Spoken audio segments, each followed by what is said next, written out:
All right, let's just quickly, one on The Voice. Got less than a week to go now. No doubt we'll get both of you back at some other point when we can have a full focus on that, because that's going to be the chat for the rest of this week. Another poll shows us majority of Australians, and all bar the state of Tasmania, look like they're going to vote no.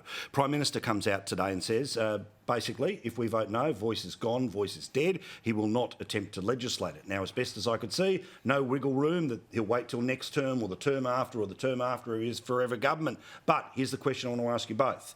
There are two other parts of what the Voice to Parliament movement is about, which is about the establishment of the Voice, to begin the process of negotiation of treaty, as well as the establishment of the Makarrata and the Truth Commission.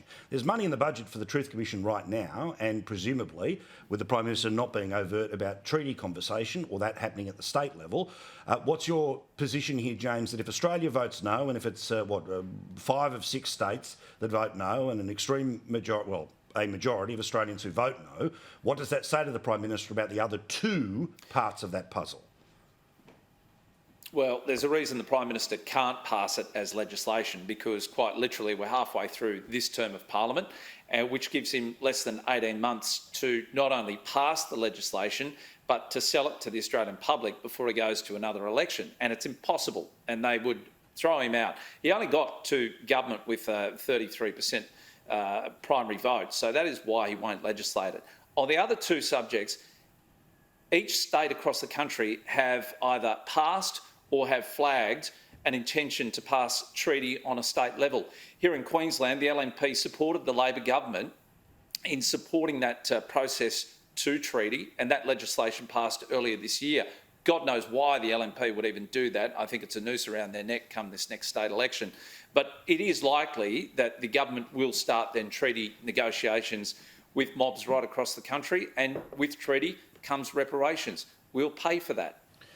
So, Stephen, how important is it that the Prime Minister comes out and understands what the referendum is? Because he's going to say the referendum is just about the Voice, and the Voice is not about truth, it's not about treaty, but we obviously know that they are interconnected. It would become the main body to move through parts of those processes. What is the message that if it is no, in 6 days' time, the Prime Minister must take on not just the Voice, but the other two parts of this?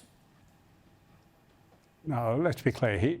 The Prime Minister today, and it's not the first time he said it, has made it very clear he will respect the decision of the Australian public.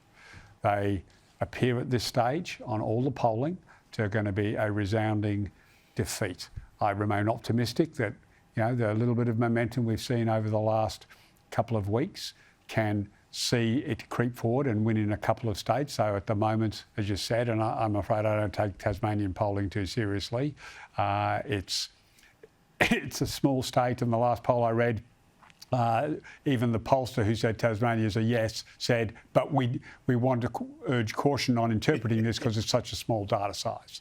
So I want to be very clear. I'm not putting Tasmania in the yes camp. I think the best case situation at the moment is New South Wales and Victoria, but I fear the way that the campaign's gone over the last couple of months that possibly it may even only be Victoria in the end, and certainly I can't see there being a 50% vote, unfortunately, at the moment. So the Prime Minister has made very clear he'll respect that. There's no legislation coming to implement it. I think that's rock solid, not going to happen. In terms of truth-telling, I struggle to see what the issue is to having a discussion about what has happened in our past.